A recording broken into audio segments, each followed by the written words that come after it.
পিরোজপুরে বাবার জন্য ভোট চাইলেন এক আসনের প্রার্থী অধ্যাপক আলমগীর হোসেনের বড় মেয়ে আনিশা হাসান।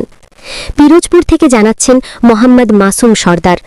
5 ফেব্রুয়ারি বৃহস্পতিবার পিরোজপুর সদর 5 নং টোনা ইউনিয়নের 6 নং ওয়ার্ড পান্তাডুবি ওয়ার্ডে আমরাতলা মাদ্রাসা মাঠে বিকাল 4টায় ওয়ার্ড বিএনপির আয়োজনে আসন্ন ত্রয়োদশ জাতীয় নির্বাচনে পিরোজপুর এক আসনের ধানের শীষের প্রার্থী অধ্যাপক আলমগীর হোসেনের নির্বাচনী সভায় ভোট চাইলেন তার বড় মেয়ে আনিশা হাসান।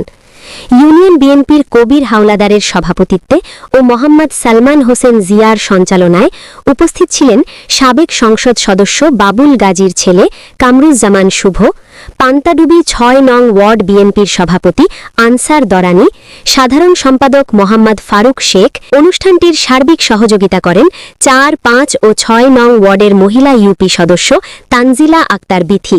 খুবই ছোট, বাবার জন্য কয়েকটা কথা বলতে আসছি। আমার বিজ্ঞগণ সবাই, তাদের সামনে বলছি, যদি কোনো ভুল হয়ে থাকে আমাকে ক্ষমা করবে। আমার বাবা অধ্যক্ষ আলমগীর হোসেন, আমি তার বড় মেয়ে। শুরুতেই বলি, আমি এখানে এসেছি, আমার মনে হচ্ছে আমার অনেক চেনা মুখ। আমার বাবার অনেকে আছেন আমাদের আত্মীয়, পরিবারের সাথে খুবই ঘনিষ্ঠ সম্পর্ক সবার, তাই আপনাদের সাথে দেখা করে আমার খুবই ভালো লাগতেছে। তো শুরুতে যদি আমি বলি আমার বাবার নামে, বাবা অধ্যক্ষ আলমগীর হোসেন, সে শুধুমাত্র একজন রাজনীতিবিদ না, আমি দেখে এসে ছোটবেলা থেকে সে সত্যিকারে আসলেই একজন ভালো মানুষ। ছোটবেলায় আমি দেখতাম আমার বাবাকে আপনাদের মাঝে থেকে আপনাদের জন্য কাজ করে আমার বাবা শান্তি খুঁজে পেত আপনাদের মাঝেই।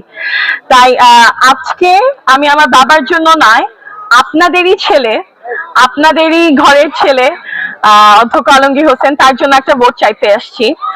সত্যি বলতে এখানকার এই অঞ্চলের মানুষ, এখানের মানুষ আমার বাবার জন্য স্বপ্নের মানুষ। আমার এই অঞ্চলটা বাবার অনেক অনেক অনেক কাছের। আপনাদের সবাইকে বলি, আমার বাবা আপনাদের জন্য অনেক পরিকল্পনা রাখে আপনাদের জন্য। আপনারা যদি সুযোগটা করে দেন, আমার বাবা অনেক ইচ্ছা আছে আপনাদের জন্য কিছু ভালো